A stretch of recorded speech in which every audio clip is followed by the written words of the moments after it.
Alright gang, let's keep this dark party going, shall we?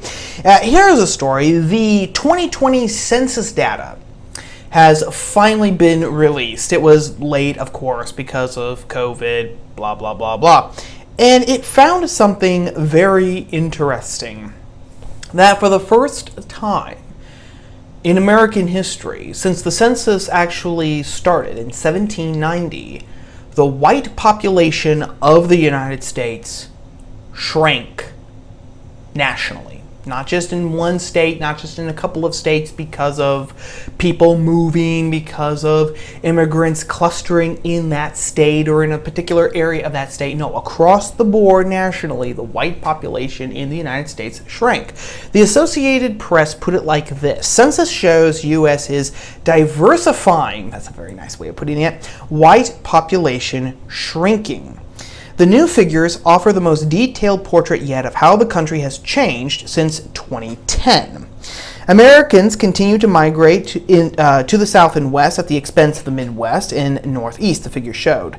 The share of the white population fell from 63.7% in 2010 to 57.8% in 2020, the lowest on record, driven by falling birth rates among white women compared with Hispanic and Asian women. The number of non-Hispanic white people shrank from 196 million in 2010 to 191 million. White people continue to be the most prevalent racial or ethnic group, though that changed in California, where Hispanics became the largest racial or ethnic group, growing from 37.6% to 39.4% over the decade, while the share of white people dropped from 40.1% to 34.7%. The U.S. population is much more multiracial and much more racially and ethnically diverse than what we have measured in the past, said Nicholas Jones, a Census Bureau official.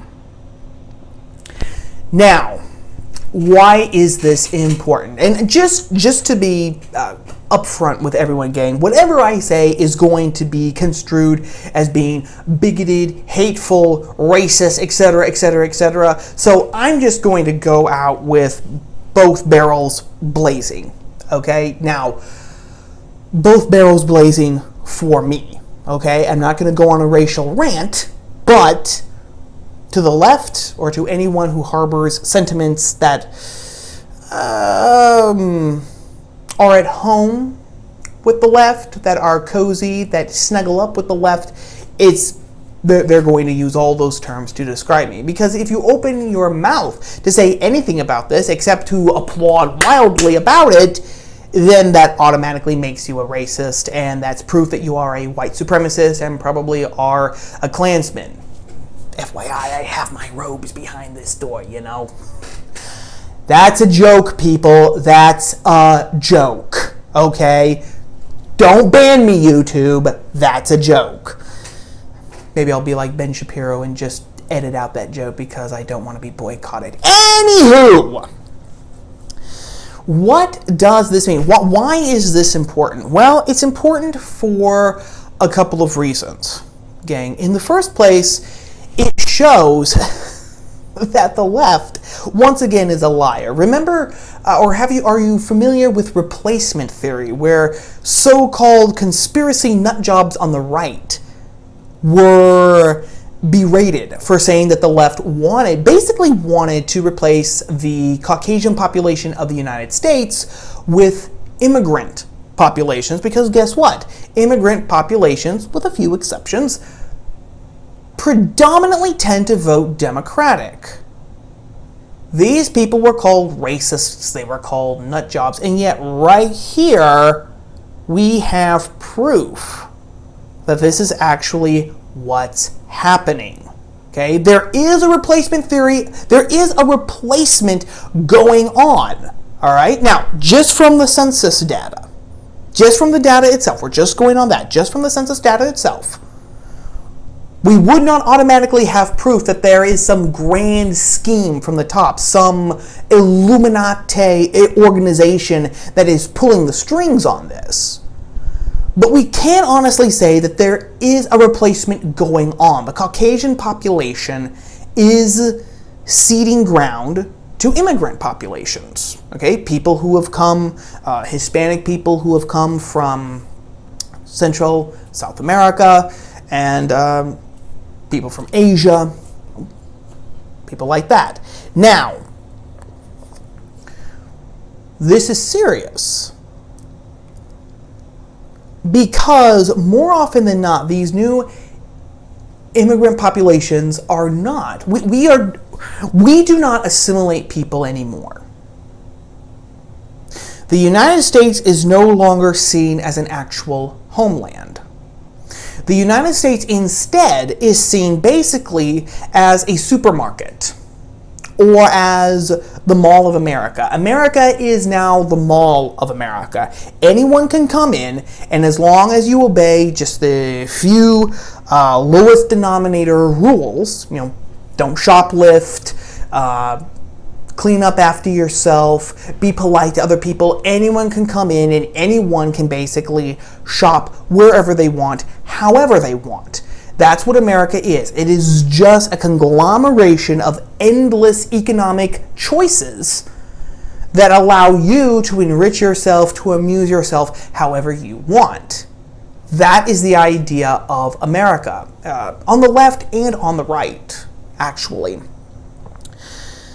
And I think that this is one reason why we do not assimilate people like we used to do. I mean, think about it. Now, this was a problem I remember even 20 years ago. People would say, why do we have to press 1 for English? That was a talking point. I remember when I first became politically cognizant, politically aware, I should say. I live in the United States, right?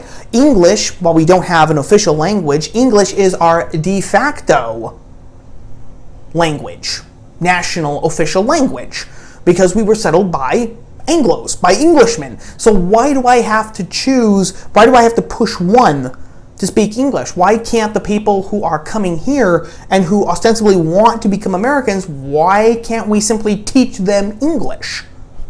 Right? So, we don't assimilate people. And I mean, it goes even beyond that. We don't teach people English. We don't teach people American history. Again, only 12% of American high school graduates only 12% of them are proficient in American history. So we don't teach English. We don't teach American history. And even the history that we do teach now, because of wokeness, that is actually working against us. Why would you want to assimilate into a country that is objectively evil because it was founded on slavery, racism, and white supremacy? Okay, so we don't assimilate people. We don't assimilate people, which means that the spirit of the country, our history, our tradition, our culture, and everything are being changed. America is being remade. Okay, even if you don't think, and again, I am not saying that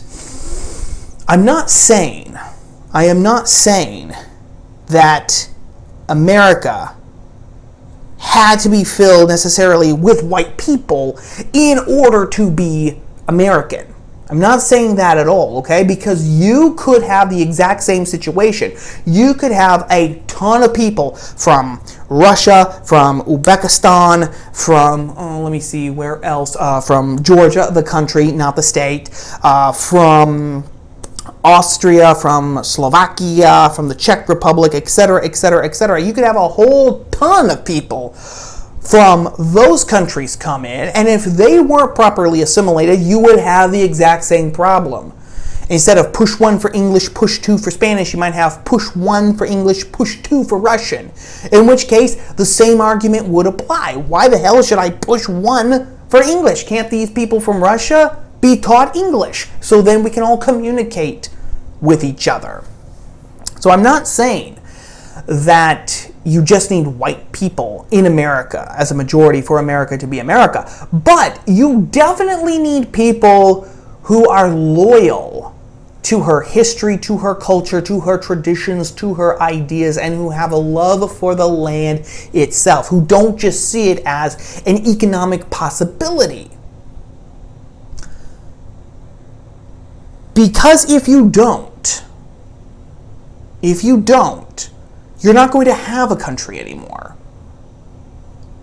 You're not going to have a country anymore. You're just going to have a mass sea of seething humanity crushing and clawing each other as they try to get everything that they can get for themselves. Okay? Which, at least in the early republic, was not the idea behind America. So that's a problem. But another problem was actually articulated by Jennifer Rubin, who is the hack opinion writer for the Washington Post, because she actually tweeted out this story, not the story that I was reading from. That was the Associated Press's take on this story. No, Jennifer Rubin tweeted the Washington Post's take on the story, which is hidden behind a paywall, which is why I had to go to the Associated Press. But this is what Jennifer Rubin said when she tweeted out that story. A more diverse, more inclusive society. This is fabulous news. Now we need to prevent minority white rule. Now we need to prevent minority white rule. So in other words, it's not just enough that Caucasians are the ethnic minority in their own country. Now we have to make sure that since they are in the minority, they do not hold any power whatsoever.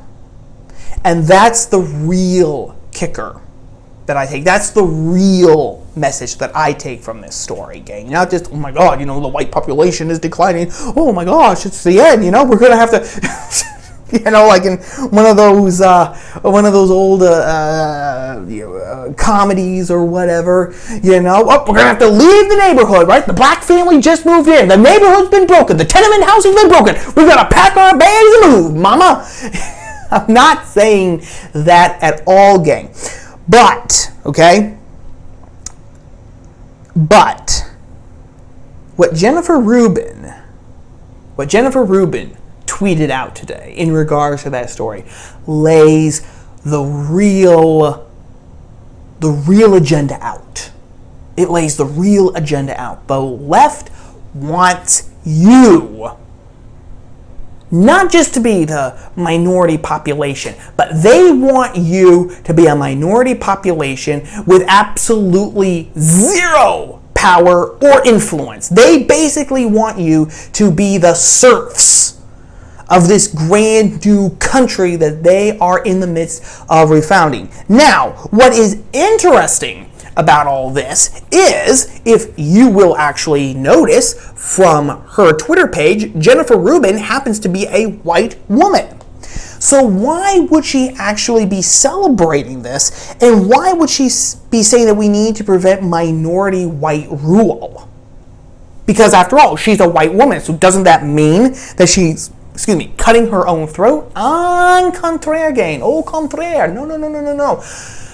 Because now white doesn't simply mean the color of your skin, much like black. If you remember last year, and I've harped about it enough times on this channel in various videos, that you should have all this branded in your mind and think, oh geez, he's going to say that again. But last year, in a now deleted tweet, Nicole Hannah-Jones, the brain trust behind the 1619 Project, she said that there was a differentiation between being racially black and politically black, and only people who were both racially black and politically black, i.e. ideologically pure in leftism, could be truly, completely black. That was Nicole Hannah-Jones' argument. Now we are seeing the same thing here, okay? When Jennifer Rubin says we need to prevent minority white rule, she's excluding herself from that, because in her mind, she is only partially white. She might be ethnically white, but she is not white with a capital W. Because white with a capital W now is anything and everything that simply contradicts the left. People are now, right? This is why. The Washington Post again. Jennifer Rubin's rag, which Jeff Bezos bought and owns now, FYI. Think about that again before you use Amazon. What the Washington Post, with a straight face, talked about multiracial whiteness. In other words, it is perfectly possible for black people to act white. It's possible for Asian people to quote unquote act white. It is definitely possible for Hispanics to act white. Remember, right after the election, the Washington Post again argued that Cuban Americans shouldn't be considered Hispanic anymore because they weren't brown enough and because they voted Republican. So white for Jennifer Rubin means how you think, how you vote, and how you act. Politically, how you act. And that is the dangerous thing, because now minority white rule, it doesn't mean minority rule of ethnically white people. It means minority rule. Rule of any sort, any power, any influence of any kind, of anybody who disagrees with Jennifer Rubin. That's what they're talking about, and that is why they are so gung-ho about this, because it is true. Some of the most conservative people, the majority of conservative people, are usually white people, especially in the Midwest and in the South. Now that's going to change, of course, because the left has captured education, entertainment, and everything else in between. But when they can bring in immigrant populations, I mean, this is why the southern border is wide open, why there is a genuine humanitarian crisis going on at the border right now, okay, because they just want to harvest votes. When they can do that, when they can shrink that population, when they can shrink that Caucasian population, they are trying to kill out. They are trying to kill out not just conservative voters, but they are trying to stamp out conservative thinking. This is their ability to exterminate it, really, because if there's no one to talk to these newly arrived immigrants about conservatism, about American conservatism, about actual American history and not propaganda, then there will be no narrative, nothing to counter what the left says, which means that these people, all of us, are going to be basically cattle, to be herded from place to place to place. And we will have the privilege of being the helots in this grand new society. It is not insane. It is not crazy. It makes perfect logical sense for a witch like Jennifer Rubin. It is just evil what she is suggesting, and it needs to be killed. The idea itself needs to be killed, gang. That is story number 2.